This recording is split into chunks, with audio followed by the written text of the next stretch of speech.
Hey y'all, my name is Shayla Richardson, and today my speech is over Ferris Bueller's Day Off. In the beginning of the movie, we are met with this teacher. He has no name. He is simply referred to as the economics teacher. This man has one of the most boring voices I've ever heard. It is so monotone and flat, and I absolutely 100% can understand why these students are 100% disengaged with what this man is talking about. He is just so uninteresting, and obviously this girl is painting her nails, and I can absolutely understand where they're coming from, why they do not want to learn about economics from a teacher that has no enthusiasm about the subject whatsoever. Unlike these students, Ferris and his girlfriend Salone and his best friend Cameron are out on the town in the city enjoying their day off that they are taking. They get to have so many experiences and adventures that not everyone gets the opportunity to have, and they took it and ran with it. They actually are getting to marvel at these beautiful paintings that director John Hughes celebrates, just simply because he wanted the artwork to be celebrated. The beauty of this artwork in this film is just because John Hughes wanted it represented in this film. Now, Ferris Bueller is unlike many of the films that he's ever directed before, because most of his films deal with teen angst and the dreaded teenage life.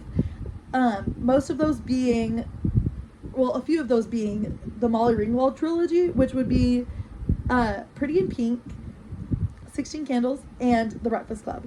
Not everyone refers to them as the Molly Ringwald trilogy, but I've heard some people, so I think that's a good name for it.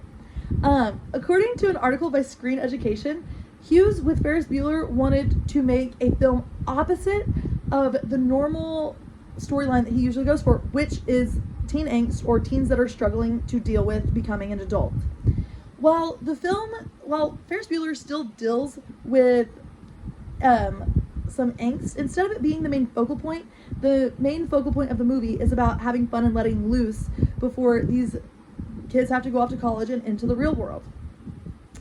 However, there are still some elements of teens struggling with becoming an adult in this film, such as Cameron's museum scene. The cinematography in this film really emphasizes how Cameron is feeling in this scene, because they keep zooming in on Cameron's face, and then the painting, and then Cameron's face, and so on and so forth, until it is so zoomed in that you cannot really tell what we are looking at anymore. It is just splotches of paint at this point, and that really, in the final close-up, which is splotches of paint, we see this little girl's face, which represents Cameron's anxieties and the shattering of Cameron's identity, according to Virginia Quarterly Review. Because we can't make out any of the features in this painting, and we just see splotches of color that represents Cameron's anxieties and how his identity is obliterated. He for so long has been held down by his fears and worries that in the next scene we absolutely see Cameron panicking about getting this car back to his dad, because Cameron and Ferris stole this car from his dad's garage. And he is panicking absolutely about having to get it back because he is scared of the consequences that he might receive in this situation. However, instead of Ferris comforting Cameron, Ferris is trying to teach him about how to have fun and let loose more. And in the next scene, we actually see Ferris on top of a parade float in the middle of downtown Chicago. How we got there, we do not know. But honestly, I don't think the audience would expect any less from Ferris and his character. So as for Ferris, he does not think too serious of himself. He is kind of just like loosey-goosey and just does whatever he wants in a way.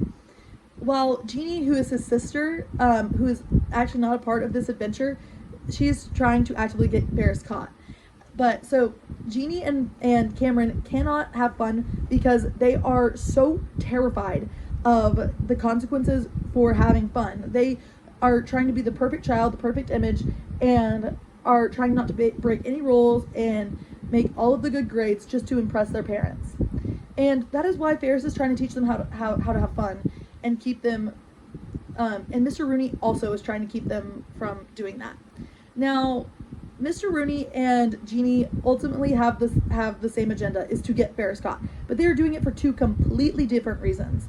Mr. Rooney wants to get Ferris caught just to keep him from having fun, while Jeannie wants to get Ferris caught because she feels as though if she were to do this, she would 100% get caught and be in so much trouble. And I feel as though Jeannie would genuinely love to have the opportunity to do these extravagant adventures that Ferris goes on, but she's just so fearful of her consequences.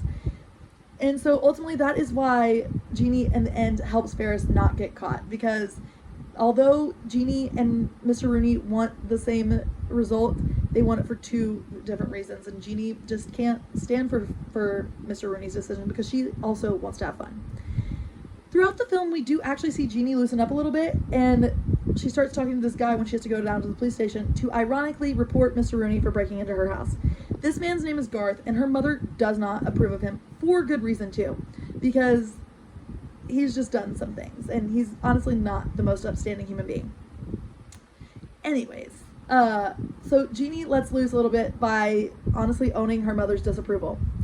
In an article titled "The Cinematic Pleasure and the Notion of Fun," it states that rarely are films ever about fun and actually fun at the same time. However, this article states that Ferris Bueller is one of the ones that does it and does it well. And I think this is truly because Ferris does not take a lot of brain power to watch. It is just a simple feel-good movie, and and I'm not saying that there's not underlying meanings in this movie, I'm just saying most of the time people are not going to watch this movie to find hidden meanings through this movie.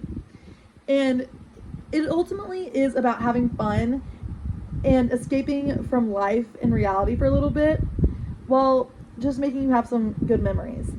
Anyways, with that I conclude my speech, and don't forget, life moves pretty fast. If you don't stop and look around once in a while, you could miss it. Thank you.